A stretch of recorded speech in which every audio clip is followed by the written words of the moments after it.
الله الدورة يكون أمدها 4 أيام، واليوم الخامس هو امتحان حسب تعليمات دورات التعليم المستمر. إن شاء الله تستمتعون ويانا بالمحاضرات القيمة للأساتذة من فرع المعالجة. المحاضرة الأولى راح تكون الدكتور حسين حويزي، بروفيسور دكتور حسين. He is a professor in the Department of Conservative and Aesthetic Dentistry. طبعا دكتور حسين غني عن التعريف، احنا ما سوينا فد تعريف لأن هي كلها من ربع الكلية وتعرفوه، يعني أستاذنا دكتور حسين غني عن التعريف. المحاضرة مالته اليوم it's about the management of laterally positioned periapical lesion. شكرا دكتور حسين، وتفضل ابدي إن شاء الله. شكرا جزيلا عندك دكتور أنس، يعني شكرا جزيلا على allowing me to start this continuous education course. يعني الكورس هو regarding يعني endodontic topics. طبعا I tried to see شنو important new things اللي يعني I can address in endodontics I saw, and I really am very fond of non-surgical endodontics. لأنه the world now يعني يمشي now towards conservative treatment. That's why we have to think conservatively how to treat our cases. So in cases of periapical lesions in the future, in the past, we بس حبيت أبلغ الأودينس إنه إذا أكو أي سؤال تحبون تسألوا فيا ريت تكتبوه على الشات، وإحنا إن شاء الله راح نسأله بالنيابة عنكم الدكتور حسين خلال وقت المحاضرة. لأنه عذرا ما نقدر نفتح المايك للجميع لتقاطع الأصوات، تدرون هي محاضرة أونلاين. فإذا أكو أي سؤال خلال وقت المحاضرة اكتبه على الشات، وإحنا يعني نقاطع ويا إن شاء الله الدكتور حسين نطرح له السؤال باسمكم، والدكتور حسين إن شاء الله يجاوب. إن شاء الله. شكرا جزيلا دكتور أنس. Non-surgical endo is a conservative way of how we can treat our periapical lesions. In the past, we used to use surgery. يعني whenever we have a surgical or a periapical lesion, we used to send it for surgery for episectomy. But nowadays, many materials and techniques have made non-surgical treatment possible. Today I'm going to talk about the laterally positioned periapical lesions, because normally periapical lesions are they are related to the main apical foramen, but laterally positioned periapical lesions, there was some kind of dilemma about what to do with these lesions.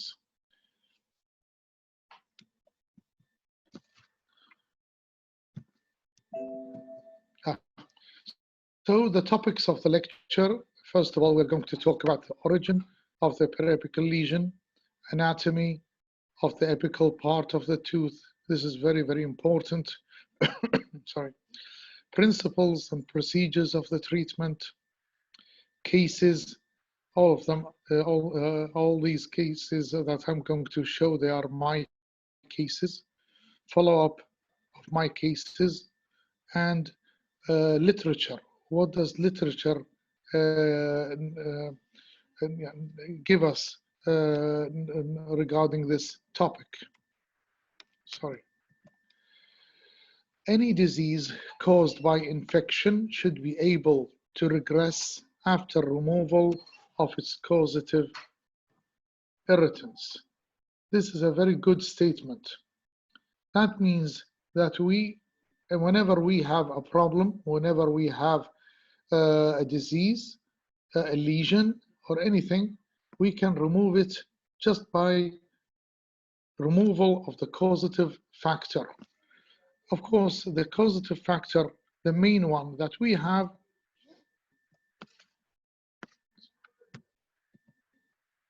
is bacteria. You can see that bacteria is all around the dentinal tubules and in numerous amounts. So this is really our enemy number one in endodontics. We have to remove that. We have to clean the area, and after that we have to think of obturation. But if we keep such an unhygienic or an undisinfected space or surface, we are bound to have reinfection sooner or later. Pathways of the pulp. There's a saying that non-surgical endo provides good clinical outcome. You can see that this is one of my cases whereby I've got 4 anterior teeth have been necrotized by this huge lesion. It was thought that it might be malignant or so, but after histopathological checking, it turned out to be a lesion. And after just doing endo treatment, you can see that the lesion has receded and there's a very good bone formation. Of course, this takes time. It may take years, but the condition will be, it is slow, but it is very predictable and reliable.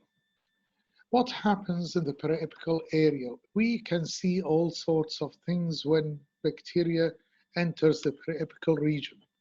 We may see, first of all, the immune response working with all the white blood cells inside, all the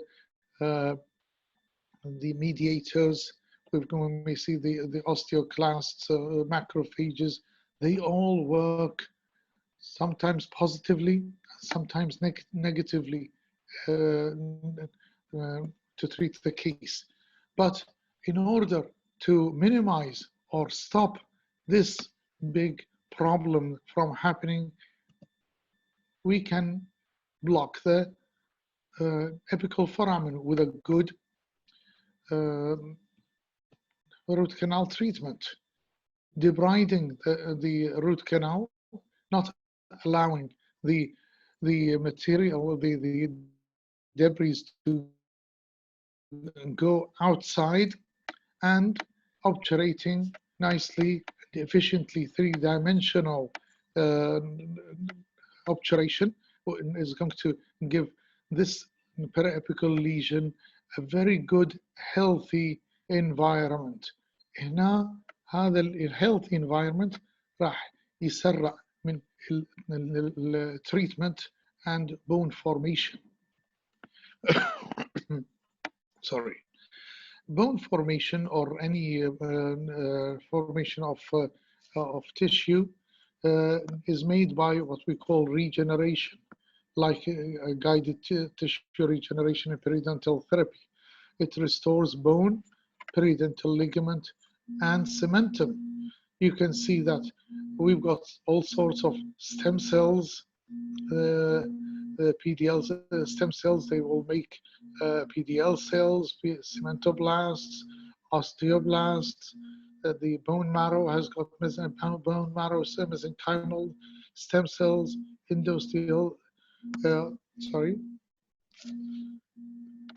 osteoprogenitor cells. All these cells, if I stop the irritant, the area will be very favorable for these cells to work, to differentiate, and to make healing.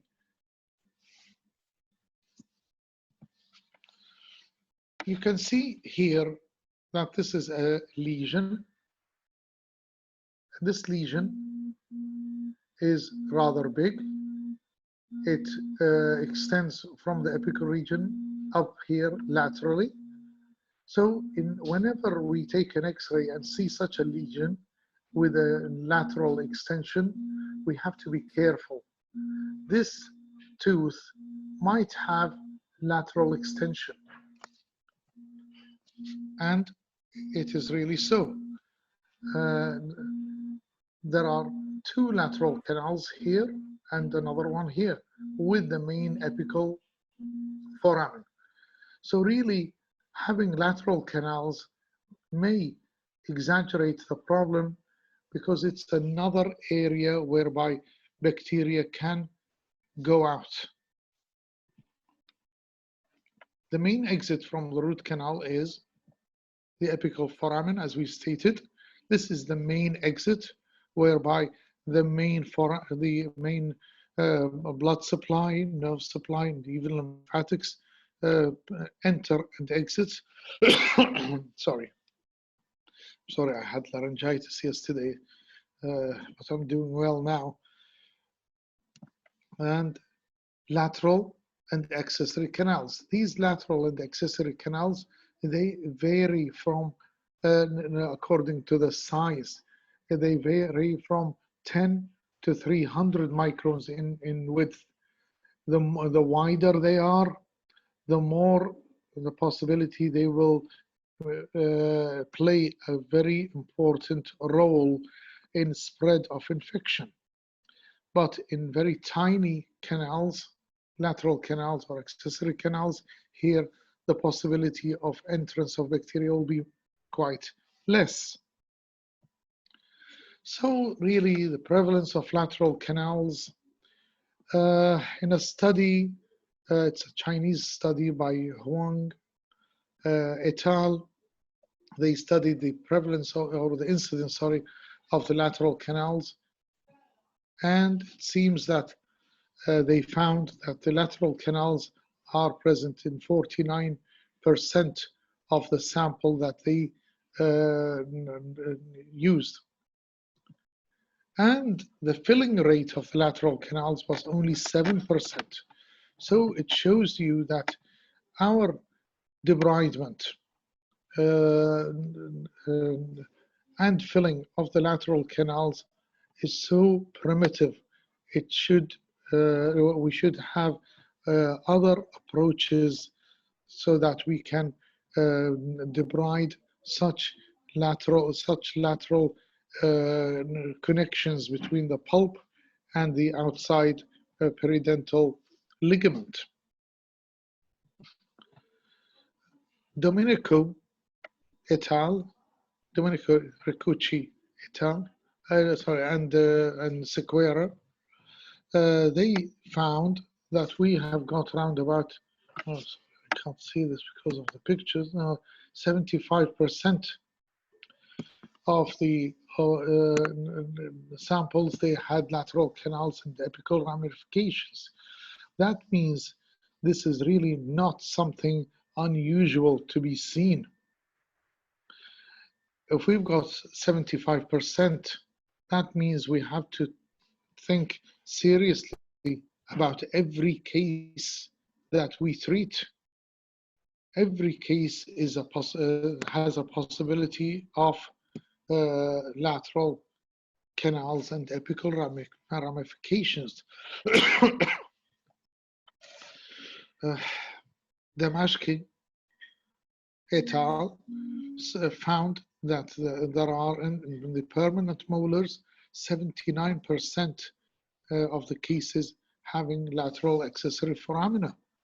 So you can see that the majority of the literature states that this the incidence of the lateral canals are common, and they have to be thought of seriously, and we have to think of them when we treat our cases.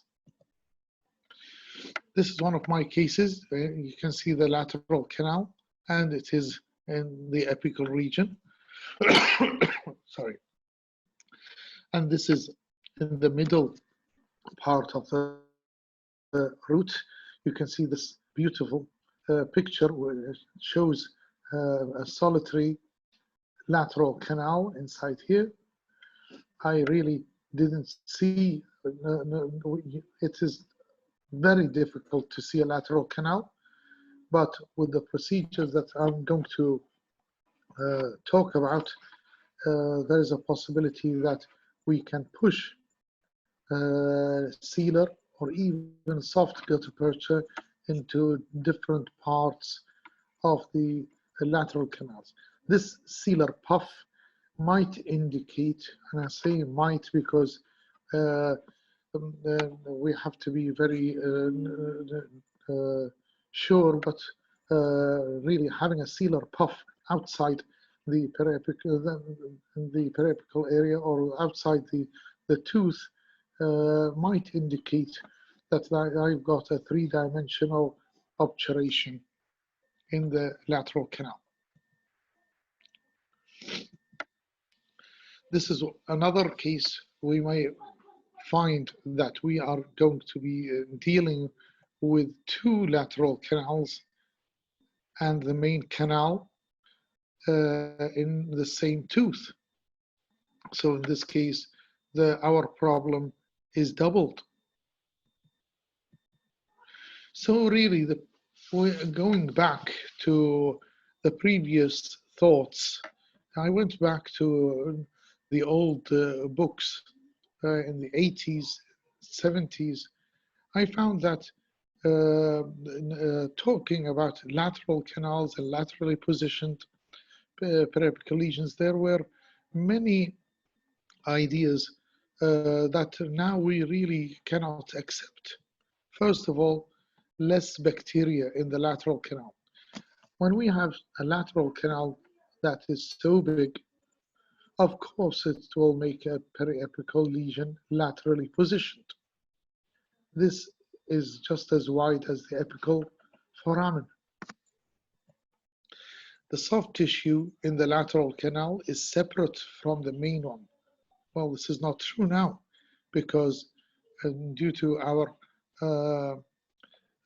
histopathological sectioning and we can find that it is really a continuation to the main pulp and maybe a continuation to the pulp and the peridental ligament at the same time. It does not have a serious pathological effect on adjacent tissues. Well, the picture says differently. You can see that this is really a very big laterally positioned lesion. So it does have serious pathological effect. The tissue in the lateral canal is nourished by a rich peridental blood supply, offering a significant resistance against necrosis and further bacterial invasion. Sorry. So really, the blood supply, the main blood supply, this is by Riccucci, he found that the main blood supply enriching the lateral canal is through the peridental ligament.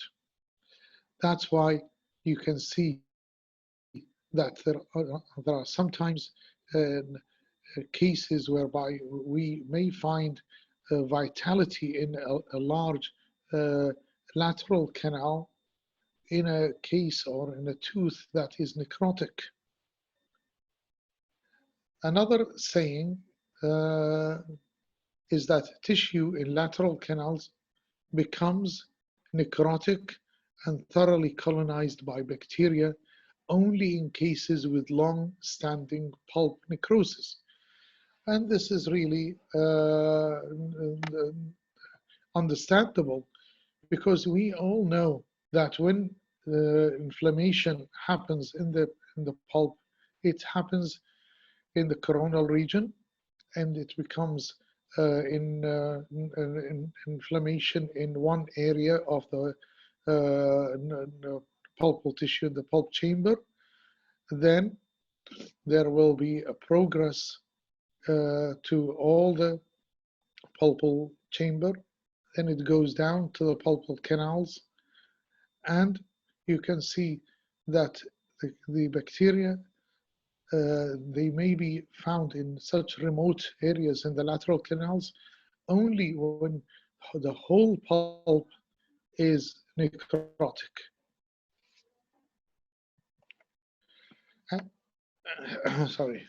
And this is a picture, slides from the same authors, Ricucci and Square, in 2010.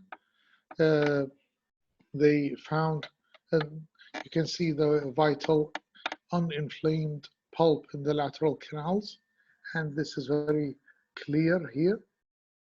It's so visible that we've got pulpal tissue. It may be in connection with the pulp or the periodontal ligament. But when I've got here a lesion, this lesion produced,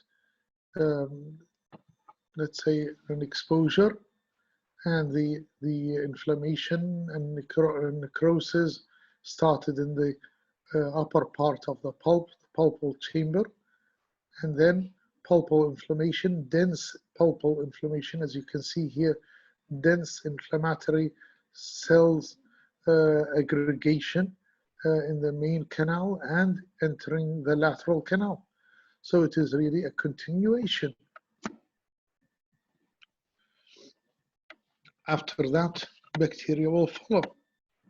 Bacteria follows the inflammation, and it may enter to the lateral canals and infecting it. So whenever the bacteria enters the lateral canal, here it is our job to eradicate such bacteria, clean the lateral canals, and hopefully obturate it. It will not be as easy as the main canal, but now literature, research states to us that this area may be an infectious source of infection in the future. So I have to treat this area. I have to clean it very well and not leave it, especially the large lateral canals. This is a video, and it shows. Una caries es una cavidad formada por bacterias que destruyen la estructura dental. Empieza con I'm going to stop every time we go. Whenever bacteria enters the enamel, then dentine, it flourishes below the dentine or the enamel junction. Una mancha pequeña, una vez que la caries aumenta, avanza.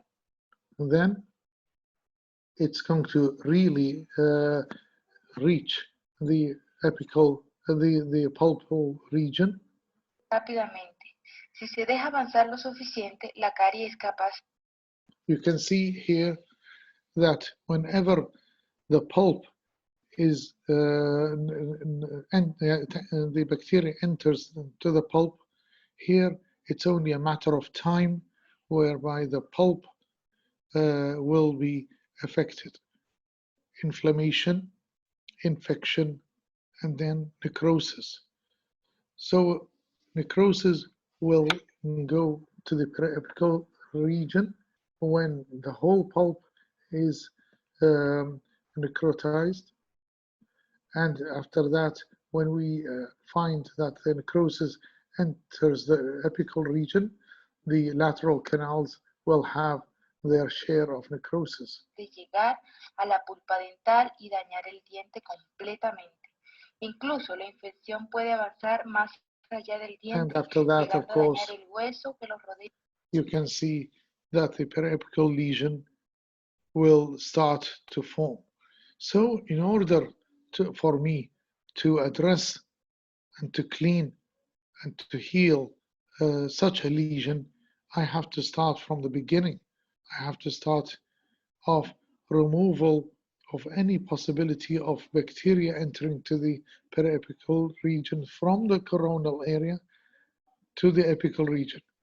And whenever, of course, the lateral canals are one of these routes.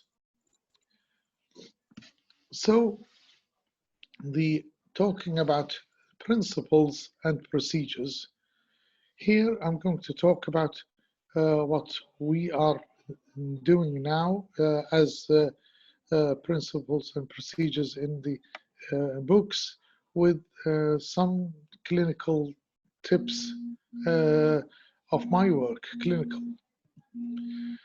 First of all, canal preparation. Now we know in order to address the apical region, I have to enlarge or widen my canal orifice to an acceptable width. Of course, when I wrote 1.2 millimeter, I had some kind of small research, or I searched for the width of the rotary instruments nowadays, because in the beginning of the rotary files and let's say era, you may see very wide rotary instruments, and you may see very narrow instruments. Of course, the wide ones will take more of the dentine structure, therefore making the tooth very vulnerable to any fracture because it will be weak. But nowadays, with the good rotary instruments systems, I think 1.2 millimeter coronally is an acceptable width, both giving me a very good access and visibility to the canal, and at the same time it gives me a rather not too much of removal of dentine and weakening our tooth, which is already compromised, it is weak.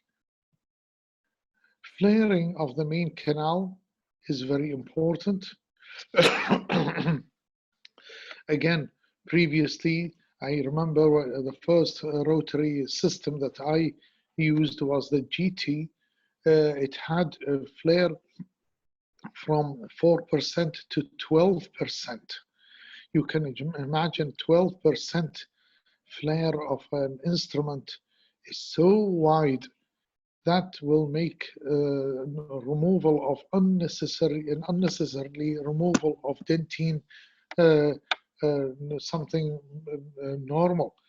But of course, with the new systems, these wide flares have declined greatly. Now you can see with the new systems, they really concentrate on 0.4 or 0.6 as a maximum. And you can see here that this is round about an 0.4 taper.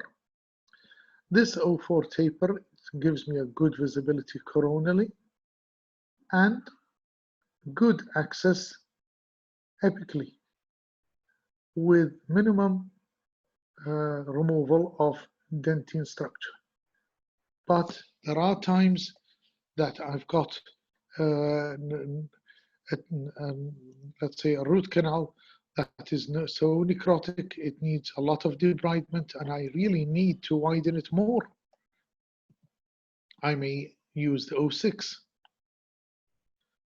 So with this 06, I'm going to remove more dentin, but I'm going to clean the canal better, and I'm going to have better access to the apical region and better visibility. Access to the apical region. Now, you may ask, why should I have good visibility to the apical region? I never did. But now it is very important because you can see this file in the apical region with a lot of debris. If I've got a wide orifice to an acceptable width, I may negotiate this area nicely without any problem. And you will see that the file engages the apical region and tries to clean this area. This area is really the most important area in the root canal because it has around about 50% of the apical ramifications, lateral canals. So this area has to be cleaned very well, and it is the most remote area. Irrigation is harder, disinfection is harder, and obturation is more difficult. So access to this area makes my work more predictable, and my prognosis of my treatment is going to be high. That is why you may see cases of clinicians, radiographically speaking, there are clinicians that make a very good treatment, but no lesion healing, and others, they have lesion healing. It all depends on the debridement in the apical region and obturating this area. I gave you an example to ProTaper Next. You can see here that the width of the larger instruments is 1.2, which is 1.2 millimeters, and this is in the orifice region. That's why really this is the widest area, and we should not exceed that. We should not use instruments that have got a wider diameter than this. After irrigation, after instrumentation and flaring to a degree that I negotiated the apical region nicely, I use irrigation. Now most of the research in endodontics now, it's related to irrigation, because a lot of research happened in instrumentation and obturation. But irrigation, really, I think it is the topic of future, because nowadays we are even addressing or thinking of what we call non-surgical, non-instrumentation endodontics, whereby we rely on irrigation and ultrasonics to clean the root canal, or I may say minimum instrumentation with a lot of ultrasonic agitated irrigants. Sodium hypochlorite and ETTA are mandatory as an alternate irrigation. Of course, here the needle has to be placed 2 millimeters to the apical constriction with a side vented irrigation. Side vented or double side vented is very important, because whenever I place my needle 2 millimeters to the apical constriction and I'm using sodium hypochlorite, I have got the possibility of introducing sodium hypochlorite in the periapical region. This, of course, is very hazardous and should be addressed very cautiously. So, side-vented irrigation is very important and very safe. And we can make up and down agitated motion of the needle to agitate the irrigant. To agitate the irrigant, we may find sonic vibration, like here the endoactivator, or ultrasonics, or nowadays laser. One of my MSc students, Dr. Huda, is now doing a very good research about the agitation of the irrigants, and we have found some really interesting results, and we are going to publish these results in the near future.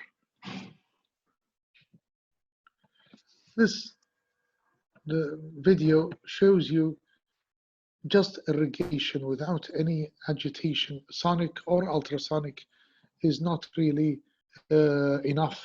You can see here that just needle irrigation is not going to clean very well, but just entering the tip of the endoactivator, which is a flexible nylon tip,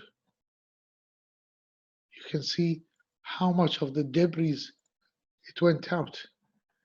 This agitation moves the debris, dentin debris, bacteria, whatever, with the irrigant material, and there's a possibility of removal of this irrigant material with the debris and cleaning the root canal. Of course, with this very sonic vibration, you may see the bubbling action because we are moving about the irrigant very fast in the pulp chamber, in the pulp canal. So it makes this acoustic streaming, and it makes swirls of irrigant, and we end up dislodging many of the debris that are entangled inside the root canal. Of course, we really need root canal lubrication, which is Glide. Glide is 10% carbamide peroxide and 15% EDTA. And really, personally, I use EDTA as the next to the last irrigant. Whenever I finish up my instrumentation, I place EDTA and to the apical region, to the 2 millimeters to the apical foramen. Leave it for 1 minute, and then I use normal saline to flush the EDTA out.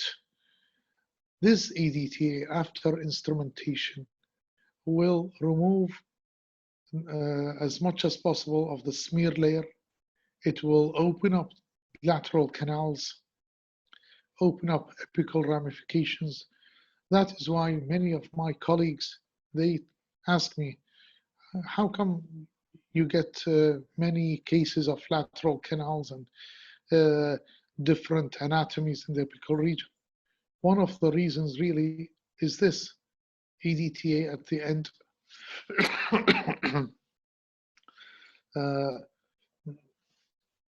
Because in this case, I will have a cleaner surface, and the dentinal tubules with the lateral canals, they all open up. And here, whenever I place my sealer or my soft gutta percha, of course I use soft gutta percha, I don't use the single cone because it's not really enough to use this. In this case, I will force my obturation to enter such areas. The opened dentinal tubules and lateral canals here This picture is from my MSc student, Dr. Huda. You can see here that there is a very thick layer of smear layer, and this is a partially opened dentinal tubules. It's very clear and very beautiful. And after using EDTA, this is our goal. Of course, we can never, in the apical region, we can, and I can't say never, but it is difficult to get such a very clean surface with very good open dentinal tubules like this. But this is really our goal, to open up such dentinal tubules and lateral canals.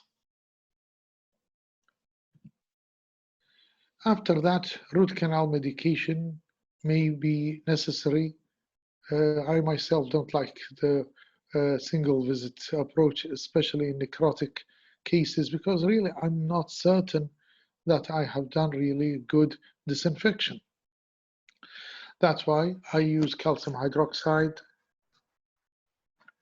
inside the root canal, or I use the photoactivated disinfection. This is a very good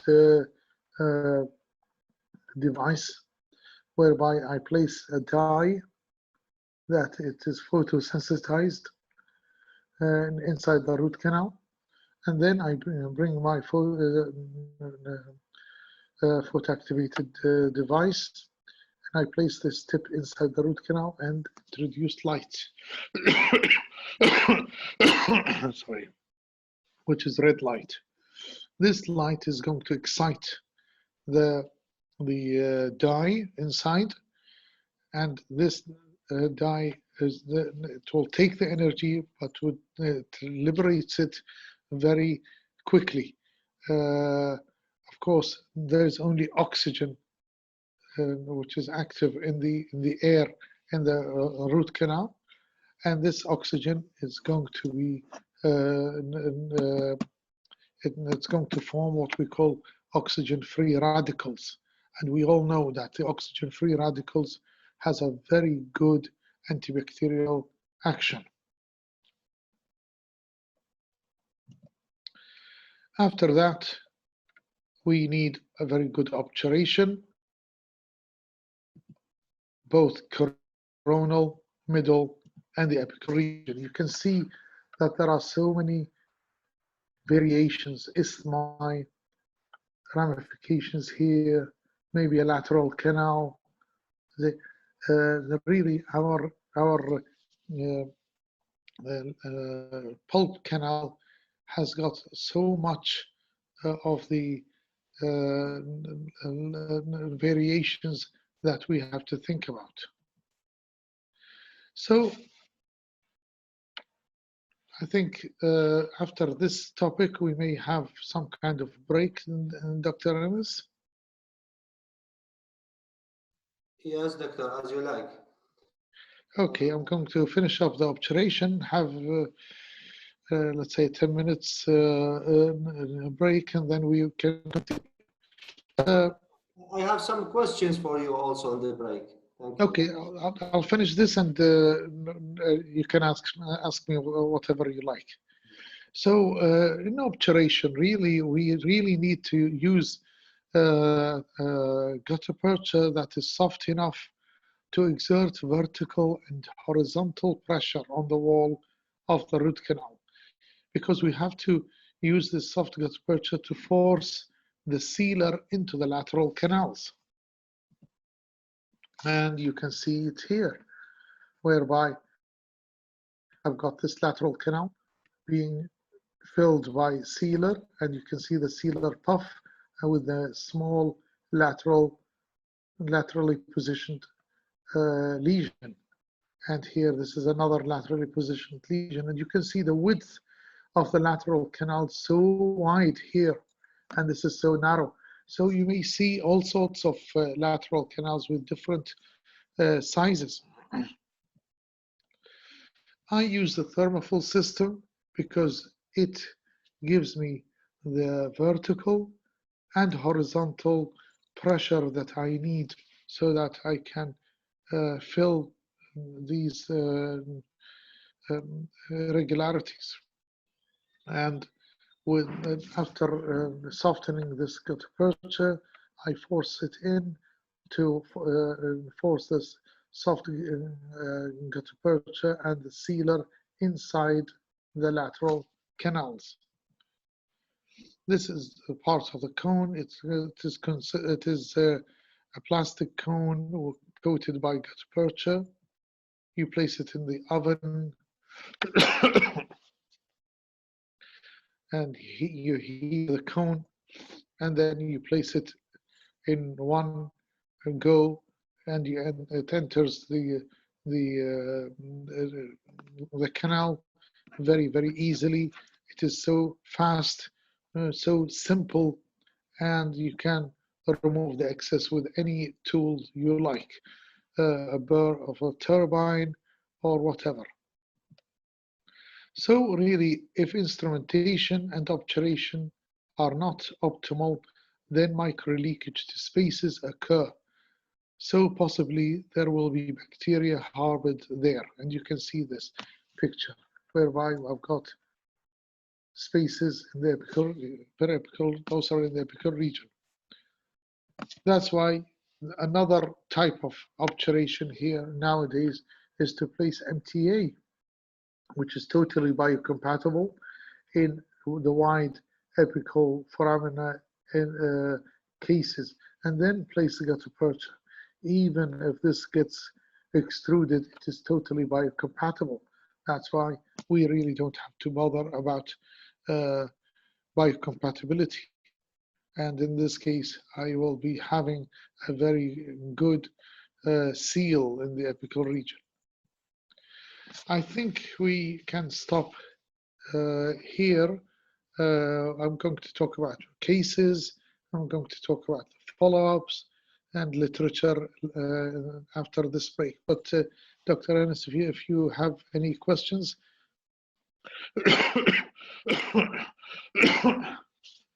Yes, Doctor, thank you very much for your time and your presentation and nice photos and x-rays and cases. I have a question. It's not really a question, it's like something to add, because in x-rays we all the time see the lateral canals, which is more, I think, in the mesial or distal sides of the root.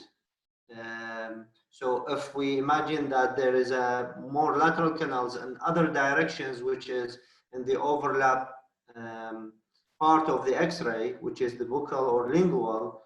So what do you think about the number of the lateral canals? Well, I totally agree. I totally agree. We are seeing the mesial and distal part, so they're bound to be more buccally and lingually. But really, using the procedure that I just talked about will treat the lateral canals wherever they are, and at the same time treat any laterally positioned lesion wherever it may be. Yeah, thank you. Thank you. I have a question from Dr. Professor Adel Farhan. It's about, he said that why lateral periodontitis lesion associated with these ramification are not so frequent. Do you think that forcing the material into these areas, the radiographically appears in the lateral canals and apical ramification indicates that the ramification is sealed or disinfected? Well, talking about not being seen very frequently, I really don't know. Research-wise, there's a lot of research about laterally positioned lesions. Most of them are mixed when it started. It may have started laterally and went epically, or may done the opposite, or maybe it is really mixed, as stated by Schilder. He made a classification. He stated that type 1 is epically started, type 2 laterally, type 3 mixed. So anyway, there is really a lateral extension of periapical lesions, and we can see that in large lesions. I really don't see really the most important is how to treat it.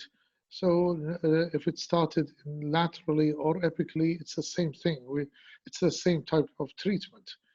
Of course, whenever I do my treatment and debridement and obturation, I try to do it to the optimal limit.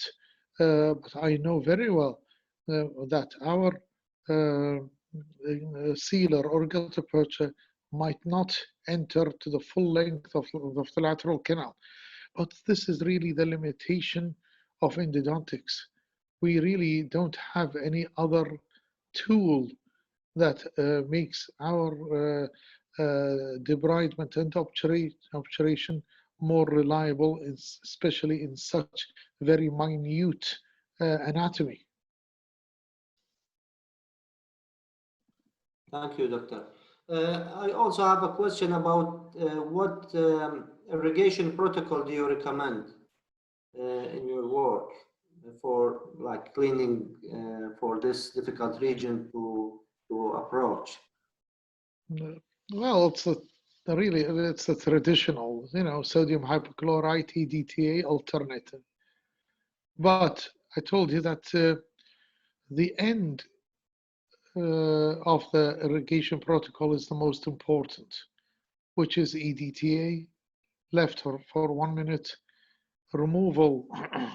And it would be nice to agitate the EDTA with the endoactivator, and then flush the EDTA with normal saline. Here, you will have a the cleanest surface from smear layer that you can ever have. And this is really our goal. Yes, thank you. So also about the clayting agent or the material that we use for cleaning the smear layer, which is the EDTA.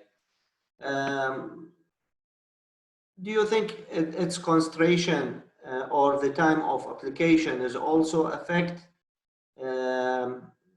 for the cleaning of the dentinal tubules?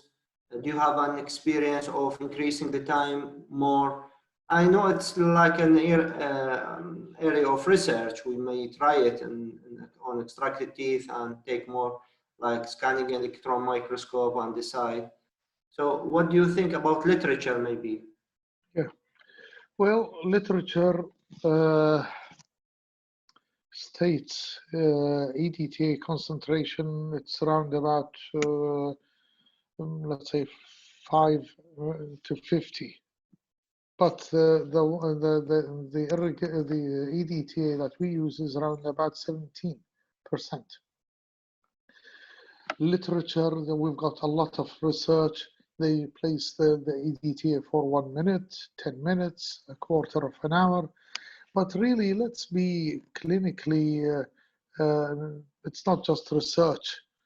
We really need an irrigation protocol that is clinically will be acceptable.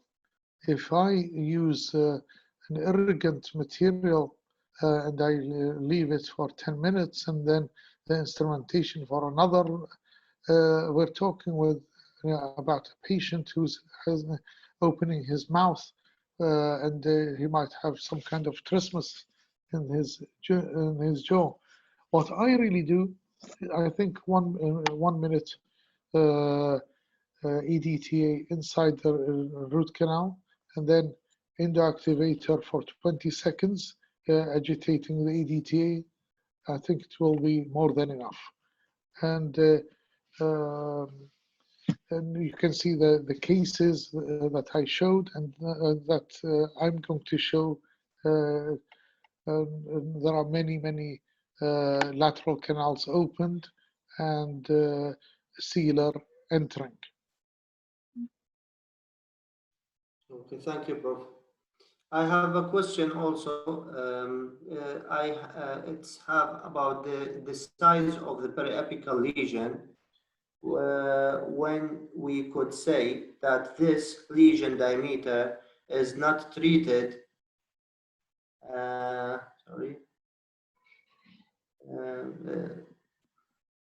You mean the size of the lesion? Yeah, sorry. When we could say that this lesion diameter is not treated with unusual endodontic treatment, and we have to go with periapical surgery or extraction and implant.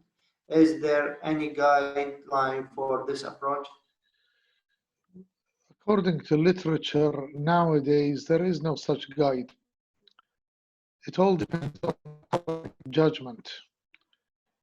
Because now we see cases that in the past, when we were new graduates, when we used to see such lesions, we were very reluctant to do it, to treat endodontically, straight away surgery.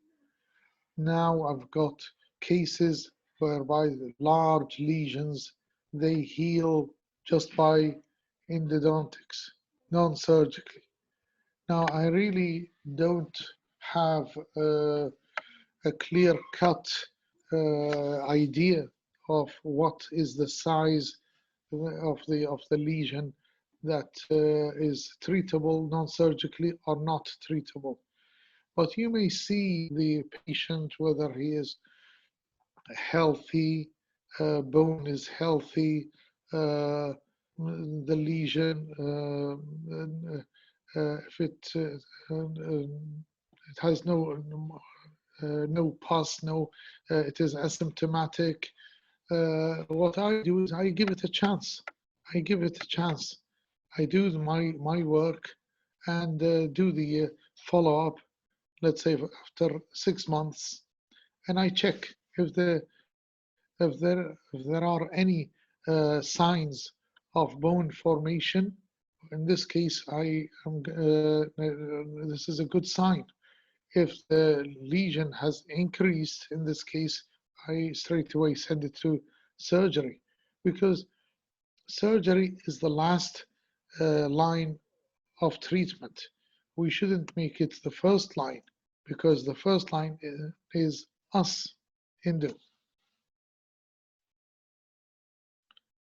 Yes, thank you. So do you recommend that we start with endo always, all the time?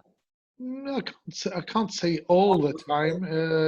Today, one of my colleagues sent me a case, a lower 6, whereby there was a big lesion, but this lesion was so distributed epically. It was the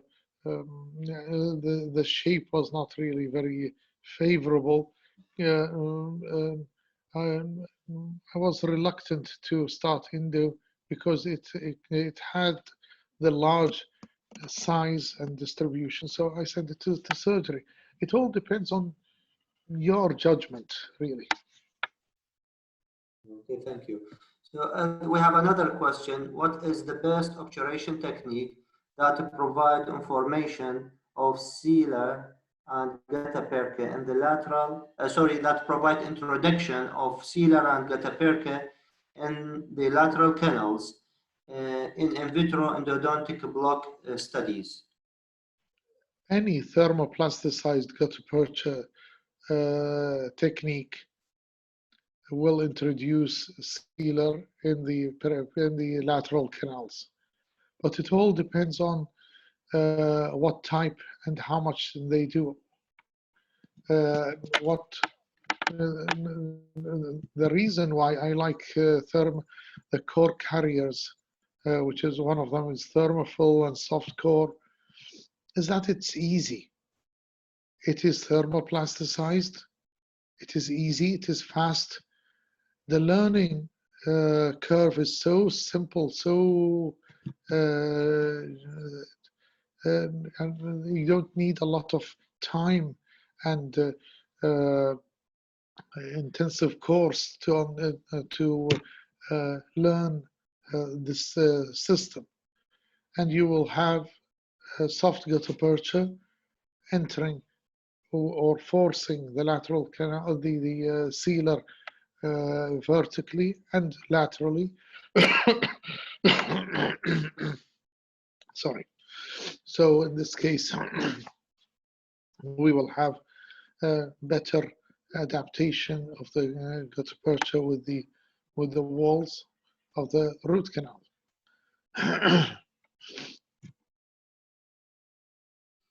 Okay, thank you. Can we go back? I think our quarter of an hour is up. Yeah, as you like, Prof. Okay. In this case, now we reach the part of cases. We can see here many cases of lateral canals, and they are negotiating, sorry, or making lateral lesions. As we can see here, this is between the apical and the middle region. I tried to widen the canal.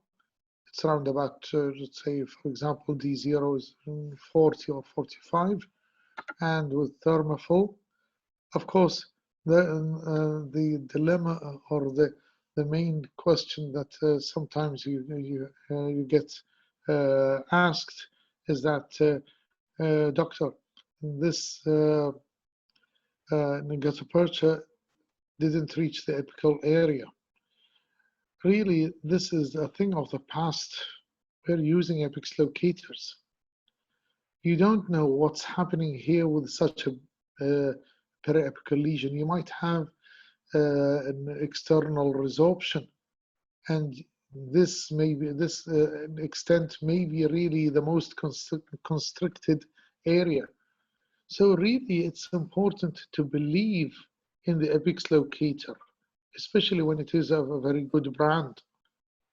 That's why in such cases, I totally believe in my apex locator, even though it is around about 1.5 millimeters from the radiographic apex. And you can see here the apical extrusion or the extrusion of the sealer and this lesion. And the same thing is over here.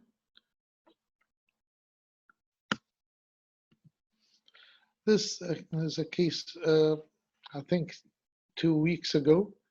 It came to me. It had a very tight canal.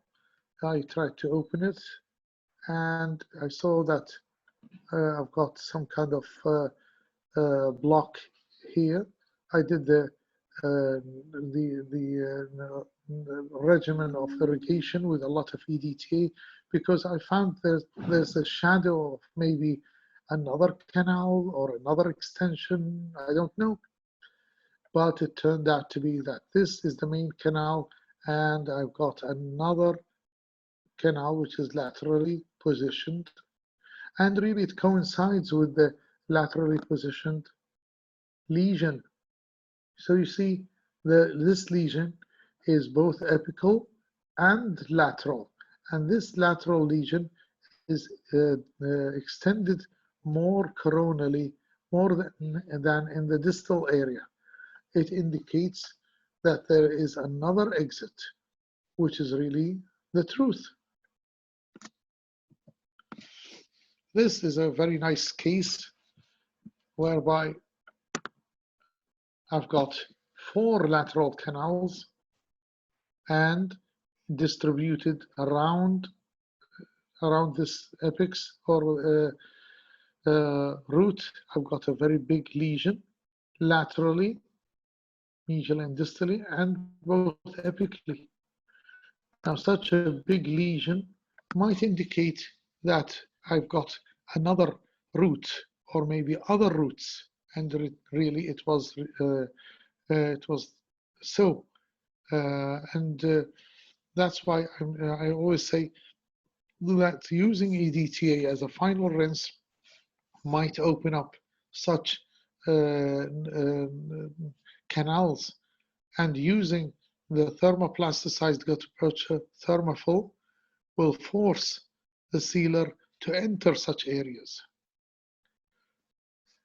This is, of course, another case whereby I've got a very good lateral canal obturation with a solitary lateral lesion, and there is no apical lesion. So you may see a huge mixed lesion, or you may see a single lesion laterally, or you may see it apically.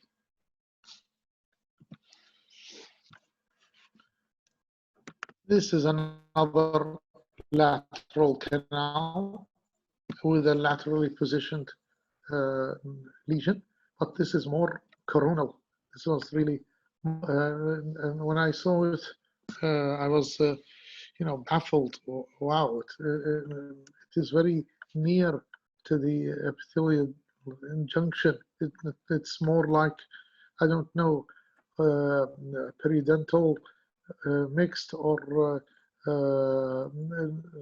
endodontic, and is going to communicate with the gingiva. But it is worth noting, see the width of the lateral canal is so wide that it made a lot of sealer extrude outside. Of course, I really don't have a problem with the sealer extrusion.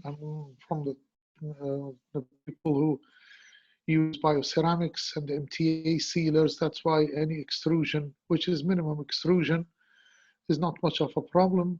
It really initiates healing because it's alkaline, and it initiates osseointegration. Follow-up is very, very vital, because I really need to see that these lesions, you can see the lateral extension of such lesions. See this case, the lateral extension here is more than distally. Medially is more.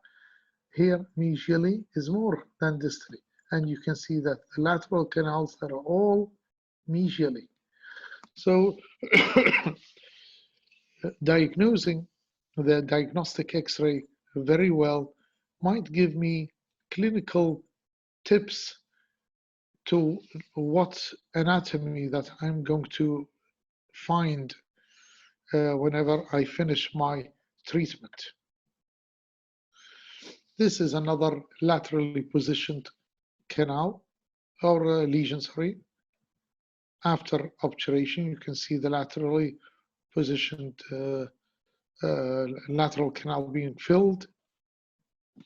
And you can see here, sorry, that the laterally positioned lesion has healed. Of course, you may have lesion healing in 3 months, 4 months, but mostly 6 months follow-up is nice, because it gives the bone or the body time to heal itself. And you can see here, there are so many cases that I have showed you indicating that these types of treatments, they really work without any surgical intervention. I know I'm not really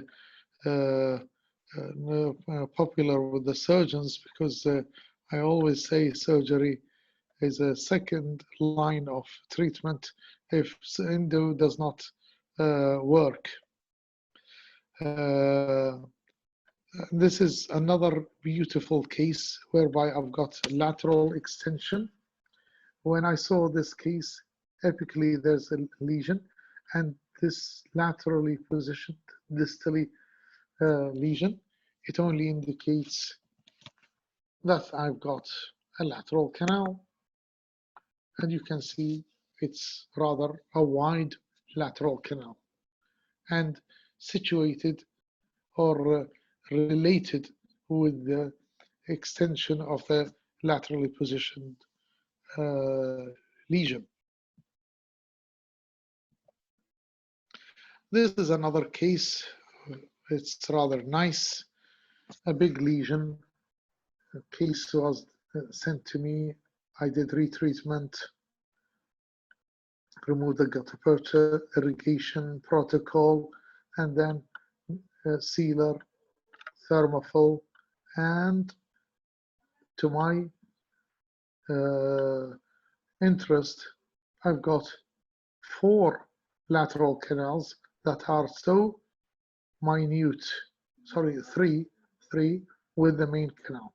So I've got here 4 exits. Here we really need to clean and obturate such minute canals so that I can get a very good healing. Literature, of course, it's very important that we see what other researchers found in their work. For example, Candiero et al. Stated that sorry, bioceramic endodontic sealer, which is endosequence, presented similar ability as AH+ to fill simulated lateral canals. So these sealers are present, but we've got AH+. Maybe the endosequence is rather difficult to get, but we've got other types of bioceramic sealers. We've got Ceraseal, we've got Total Fill, so we can use them. Here, Philo et al. Stated that when the root canal thirds were compared, Resilone and Endoflow gutta-percha were effective in filling lateral canals by using the Obtura 2 system. So it shows that thermoplasticized gutta-percha, which Obtura 2 is one of them. You know, anyone who's not really familiar with Obtura 2, it's this just like a gun and extruding soft gutta-percha. And here we can fill lateral canals because we're talking about soft gutta-percha, and we plug it with a hot plugger. Venturi stated that we found that the coronal area is better than the middle and better than the apical area in filling lateral canals. Of course, the more you go lateral apically, the more difficult to negotiate with such remote areas. Ultrasonics and sonics is very important, or it's a good tool to be used with sealer penetration. It was stated by Arsalan et al. That sonic activation was not effective as ultrasonic activation, but was more effective than non-activated. So we only place the sealer inside and that's it. But if you use sonic, it's better to, it makes good distribution of the sealer, and ultrasonic is even better. Here by Carvalho Souza et al. Filling lateral canals, evaluation of different filling techniques. And he stated that the thermoplasticized gutta-percha are better to fill lateral canals. And you can see here, sorry, this is thermoplasticized gutta-percha, and the wider the lateral canal, the more possibility of gutta-percha entering. Such lateral condensation technique might enforce the sealer to go inside, and maybe even in the thermoplasticized gutta-percha in the apical region, whereby we place our master cone and we cut it and we condense it. We may have part of the gutta-percha entering, but not to the full length. But with thermofill, we are dealing with soft gutta-percha from the coronal area to the apical. That's why it will give us a better picture.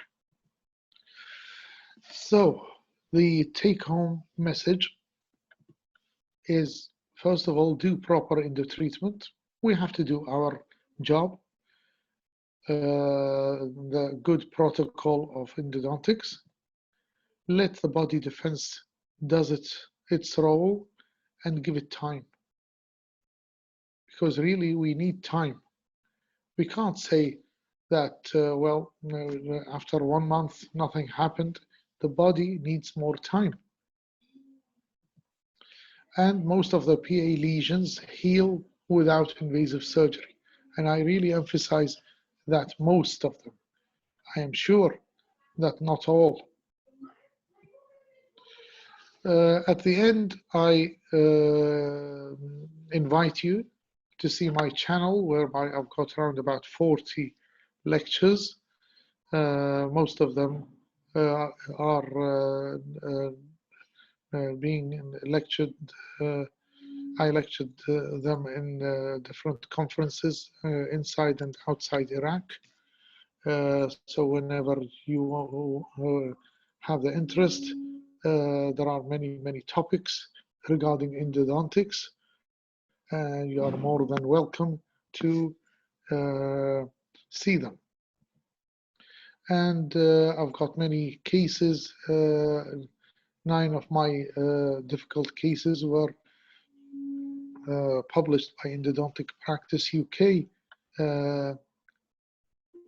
and thankfully they gave me around about 3 pages of my cases, whereby I've got lesion healing. You can see this big lesion and started healing due to the sealer extrusion. Really, this case was the first case that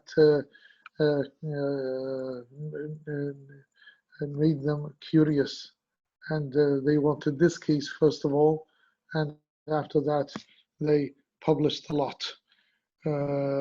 Even though I didn't really tell them to publish them all, I only gave a sample of my cases, but they, with thanks, they published them all.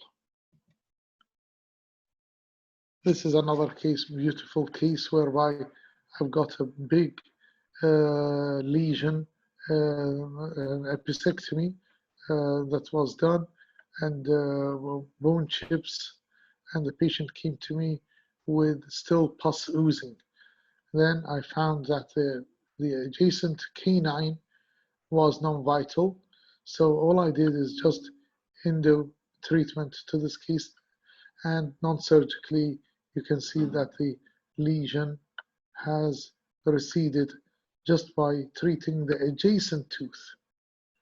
You can see here a very devastated septum bone between the lower incisors, and you can see here signs of healing.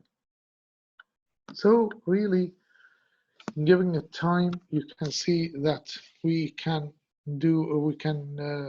hopefully, inshallah, heal such big lesions, whether they are laterally positioned or apically positioned. All we have to do is do our job. And thank you very much. Shukran, and whatever language you like, you may choose. Dr. Enes, if you have any other questions, I am very happy to answer. شكرا جزيلا دكتور، تعبناك اليوم. لا العفو. الله يحفظك. I have a question from Dr. Nasser.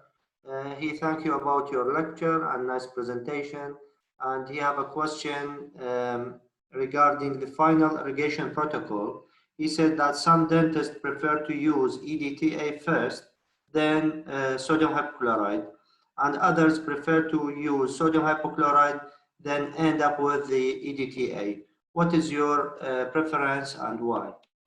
Well, really, when you are using these two alternately, I don't use them once. For example, when I start with the coronal, let's say, for example, the S1 of the ProTaper Next. S1, I use sodium hypochlorite, then I EDTA. Then I use the S2, slightly sodium hypochlorite, EDTA, and so on, alternately. And as we go to the apical region, a flush with sodium hypochlorite to clean the debris, the bacteria, the organic tissue that is there. After that, we will end up with a thick layer of smear layer. This smear layer has to be removed by EDTA, which is the end result, the end irrigant. After that, normal saline to flush the root canal, and we end up with an opened canals and dentinal tubules.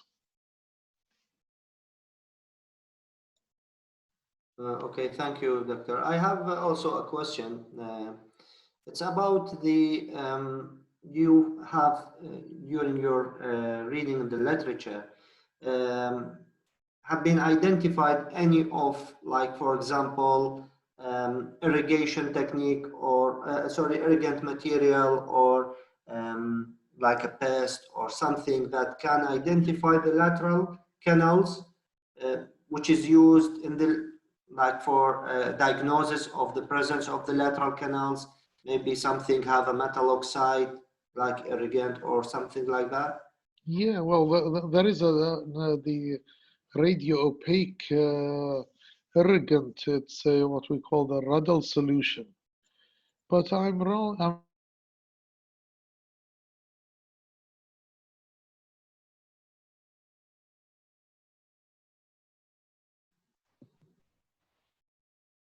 I think we lose the connection with Dr. Hussein.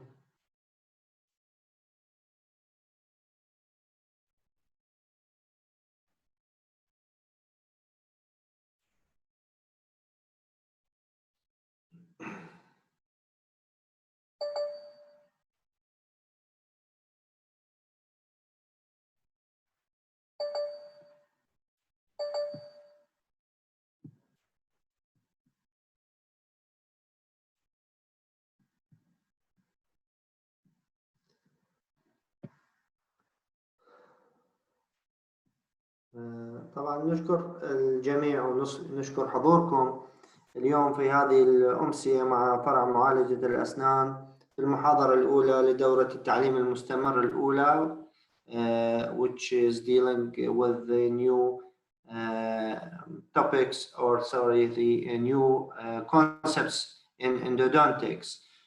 We will have next lecture tomorrow, which I will go on to present it, and the third day will be a lecture with Dr. Ahmed, and then the fourth day will be an open discussion about topics that we will have about endodontics. and then the last day will be the exam to pass our course. Thank you very much for attending, and it's very nice and pleasure to have you today. Thank you very much.